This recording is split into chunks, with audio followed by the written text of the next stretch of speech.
یہ کیا جانے وہاں بڑے کہ نیاز کی بوٹی میں اللہ نے کتنی طاقت رکھی ہے. کہتے ہیں ایک کوا نیاز کی بوٹی لے کے اڑا اور اس کے منہ سے قبرستان میں وہ بوٹی گر گئی. جب قبرستان میں گری ہے تو جتنے مردے تھے اللہ نے سب کی بخشش کر دی. ابھی نا ایک دن افطاری پہ 4-5 دن پہلے ایک صاحب مجھ سے ملے, بڑے مل رہے تھے, یہ وہ کہنے لگے بھائی میں گرین چینل ہوں, میں آپ کو نہیں مانتا لیکن بار بار آپ کے بیان سنتا ہوں. میں نے کہا چلو یار چینل ویلے چھوڑو, ابھی پکوڑے کھاؤ کیا تم.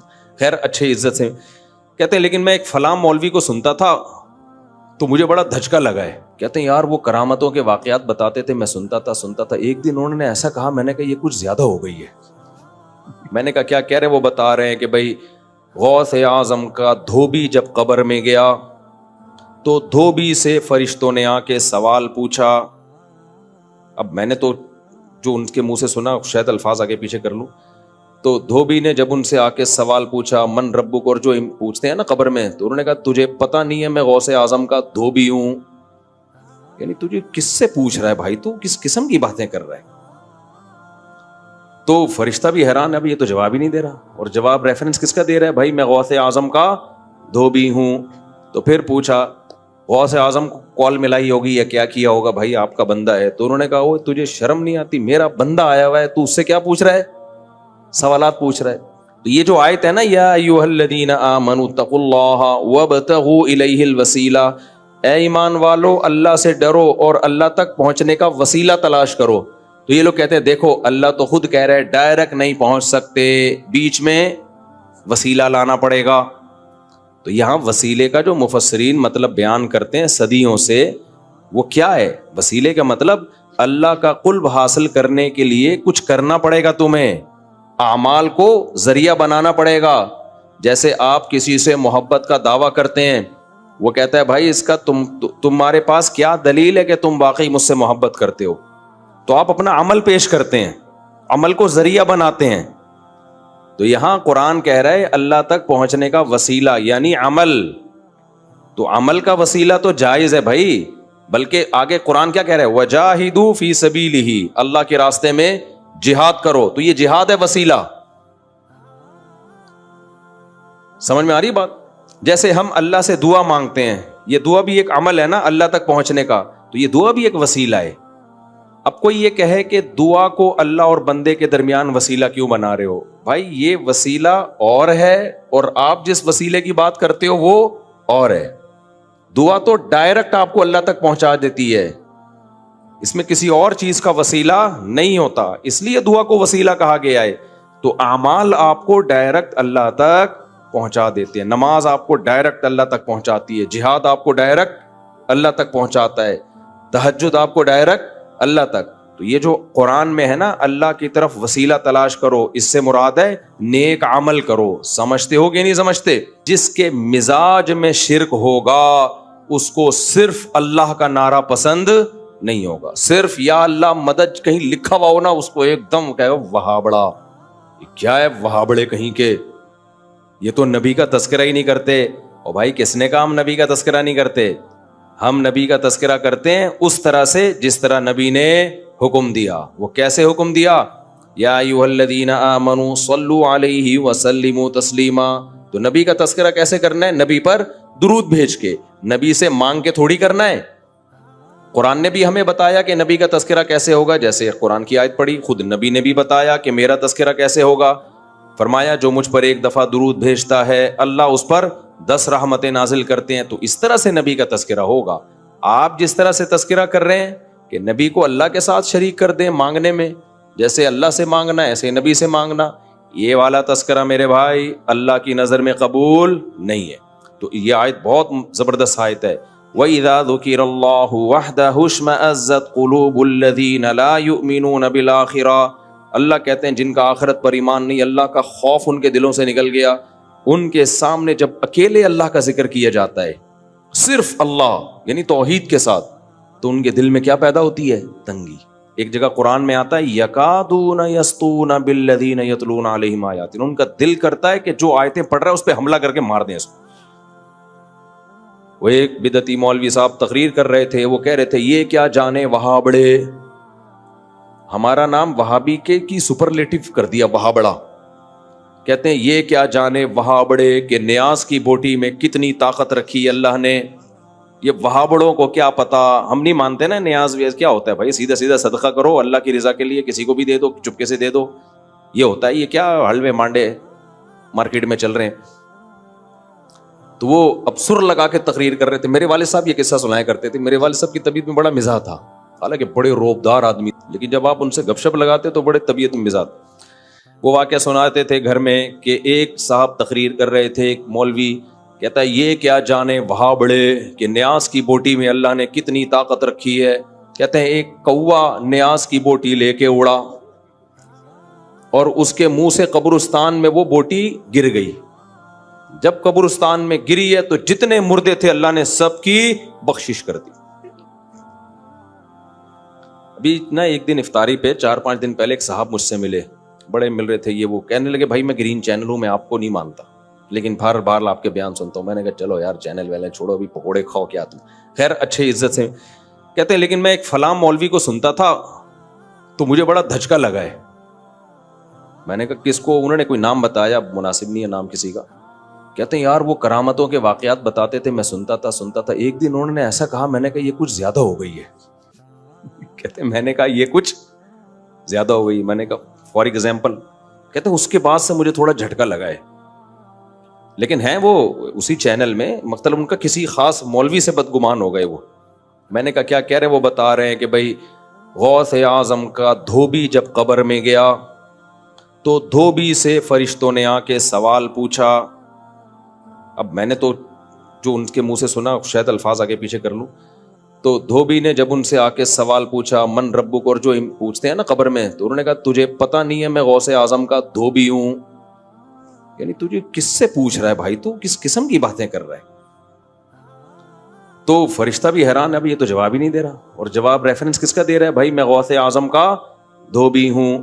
تو پھر پوچھا غوث اعظم کو کال ملائی ہوگی یا کیا کیا ہوگا، بھائی آپ کا بندہ ہے. تو انہوں نے کہا وہ تجھے شرم نہیں آتی، میرا بندہ آیا ہوا ہے تو اس سے کیا پوچھ رہا ہے، سوالات پوچھ رہا ہے. تو جو میرے ساتھ افطاری میں پکوڑے کھا رہے تھے انہوں نے کہا کہ میں نے کہا یار یہ تھوڑی کیا ہو گئی ہے بھائی، زیادہ ہو گئی.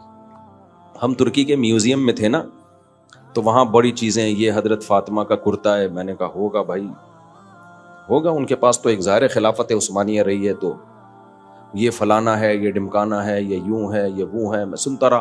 ایک لاٹھی لٹکی ہوئی تھی. میں نے کہا یہ کیا؟ انہوں نے کہا یہ حضرت موسیٰ کی لاٹھی ہے. میں نے کہا یار تھوڑی زیادہ ہو گئی، تھوڑا سا کیا کر رہو، یہ کچھ زیادہ ہو گئی.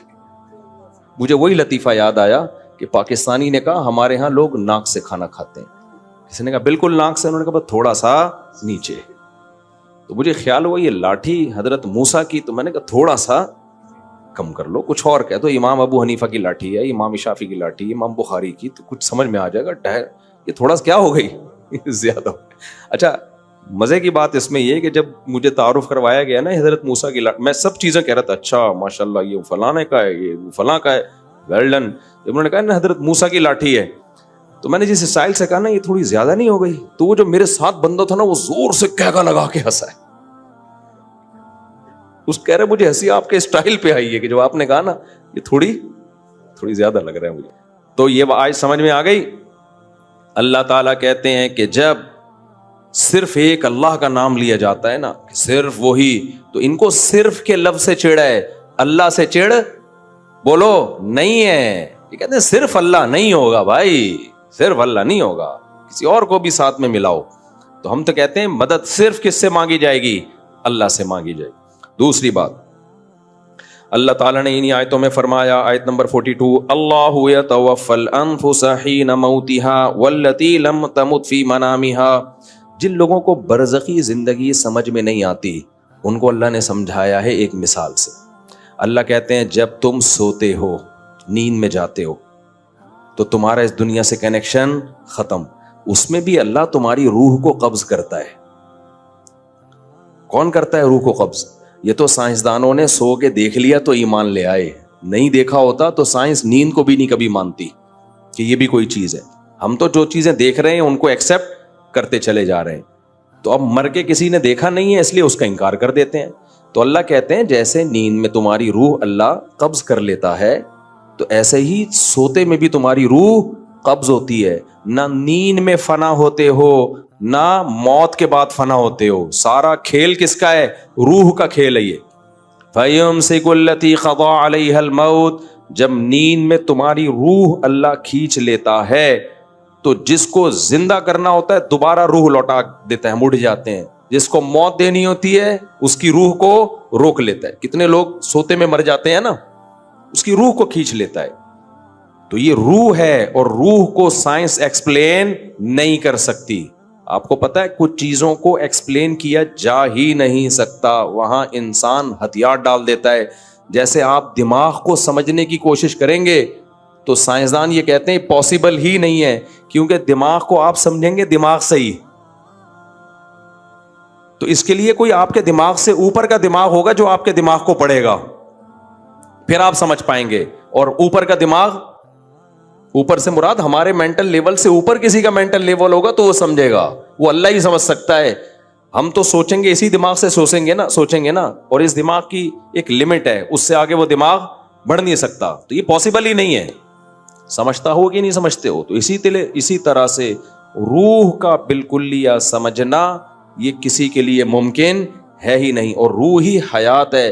لہذا حیات کو حقیقی معنی میں سائنس ایکسپلین کر ہی نہیں سکتی.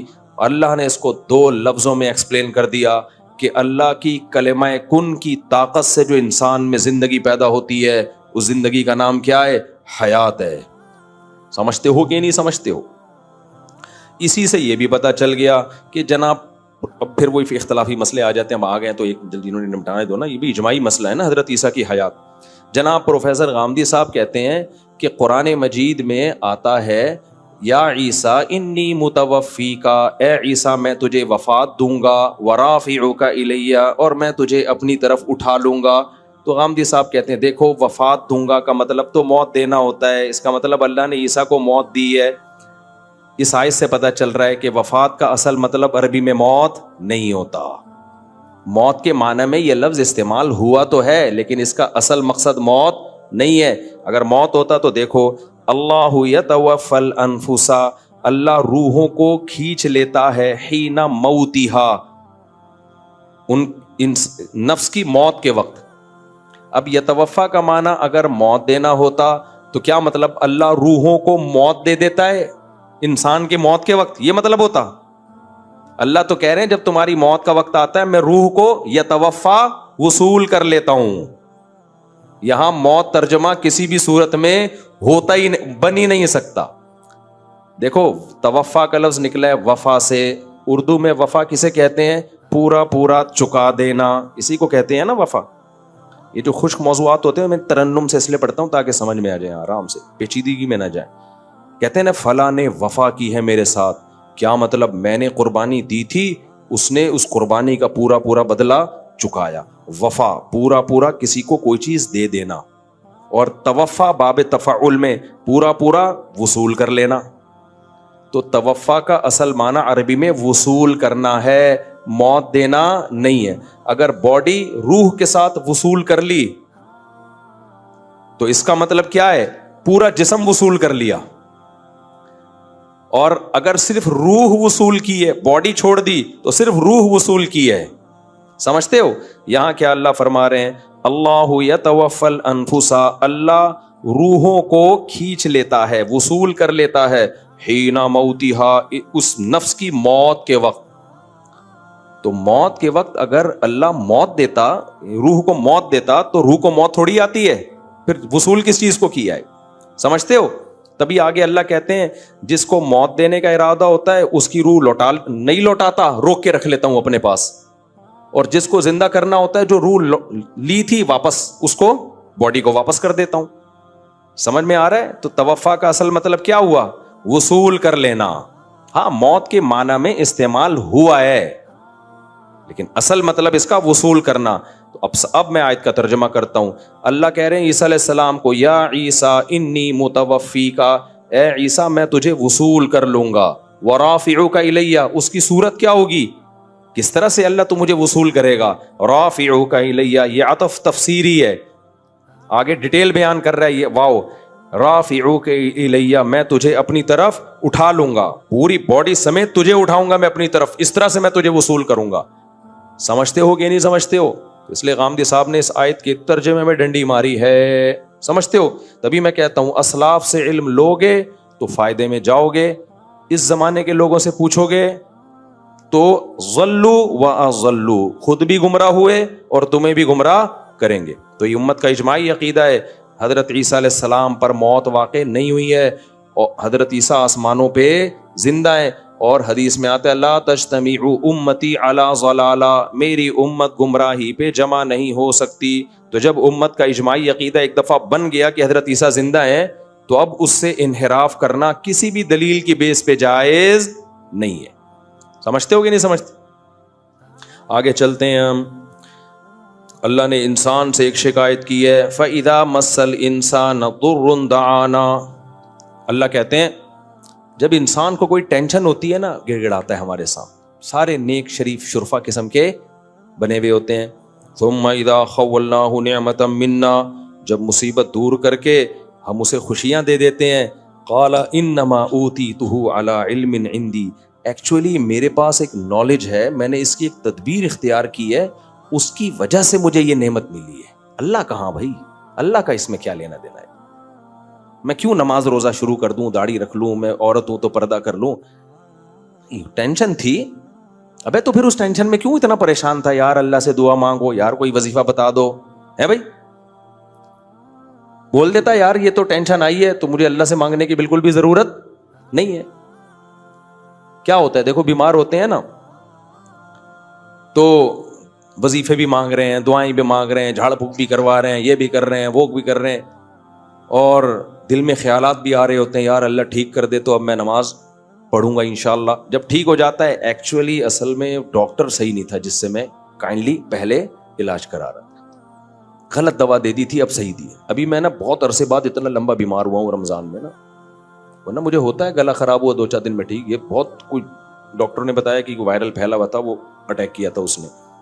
میں حقیقت بتاؤں مایوس سا ہونے لگا تھا کہ میں ٹھیک ہونے والا، اتنا گلا میرا پک گیا تھا نا، اتنی اینٹی بایوٹک کوئی اثر نہیں. لیکن دن کے بعد تھڑاک سے وہ سارا علامتیں، گلا تو بیٹھا ہوا ہے، وہ تو ویسے ہی بیٹھا ہوا ہے نا، رمضان میں ویسے ہی گلا بیٹھا ہی رہتا ہے میرا. تو مجھے خیال ہوا دیکھو انسان مایوس ہو جاتا ہے. میں تو وصیتیں کرنے لگا تھا کہ بھائی اگر میں چلا گیا ہسپتال میں تو یہ وغیرہ وغیرہ نا. تو ٹھیک ہونے پر آتا ہے ایسے بھول جاتا ہے اور پھر ڈاکٹروں کے کھاتے میں ڈال دیتا ہے. ایکچولی اصل میں میڈیسن تھوڑی چینج کی، حالانکہ میڈیسن چینج کر کے بھی ٹھیک نہیں ہو رہے تھے، بغیر چینج کے بھی ٹھیک نہیں ہو رہے تھے. تو میں نہیں کہہ رہا کہ ڈاکٹر کا اس میں دخل نہیں ہوتا بھائی، ڈاکٹر کی دوا اگر آپ کو لگتی ہے تو اس میں بھی کس کے ارادے کا دخل ہوتا ہے؟ اللہ کے ارادے کا. کتنے لوگ ہیں اچھے بھلے تھے، ڈاکٹر کے پاس علاج کے لیے گئے، ٹیکا لگا کے بندہ ہی مار دیا ڈاکٹر نے. پھر ڈاکٹر آرام سے کہہ دیتے ہیں ایکچولی سائیڈ افیکٹ. ایکچولی اصل میں تو وہ 100 میں 1 کو سائیڈ افیکٹ ہو جاتا ہے، اس کا ری ایکشن ہوتا ہے، تو یہ اس کا یہ انجیکشن نے ری ایکٹ کر دیا. اصل میں بھائی کچھ بھی کیا، موت زندگی کس کے ہاتھ میں ہے؟ اللہ کے. تبھی تو ابراہیم علیہ السلام نے فرمایا وَإِذَا مَرِضْتُ فَهُوَ يَشْفِينِ، میں جب بیمار ہوتا ہوں تو مجھے شفا کون دیتا ہے؟ اللہ. تو بھائی ہم ملحد نہیں ہیں، ہم مادہ پرست نہیں ہیں کہ ہر چیز اسباب کے کھاتے میں ڈال دیں. ہم کس پر ایمان رکھتے ہیں؟ اللہ پر. اسباب میں جان ڈالنا بھی اللہ کا کام، اسباب سے جان نکالنا بھی کس کا کام؟ اللہ کا کام. تو اللہ کہتے ہیں انسانوں میں بہت سے ایسے ہیں ٹینشنوں میں آتے ہیں، او ہو بھائی اللہ اللہ ہی لگا ہوا ہے. جب ٹھیک ہو گئے تو پھر یہ پہلے تو دعا مانگ رہے ہوتے ہیں اللہ نے کی، اللہ اللہ تو ٹھیک کر دے، اللہ تو ٹھیک کر دے. جب ٹھیک ہو گیا تو پھر یہ نہیں کہہ رہے اللہ نے ٹھیک کیا، کہہ رہے ہیں وہ اصل میں نے وہ دماغ اپنا استعمال کیا. تیرے بھائی کے پاس دماغ تو تجھے پتا ہے بہترین دماغ، تیرے بھائی کے پاس تجھے پتا ہے دماغ کیا ہے؟ بہترین دماغ ہے، اور پھر قابلیت بھی ہے.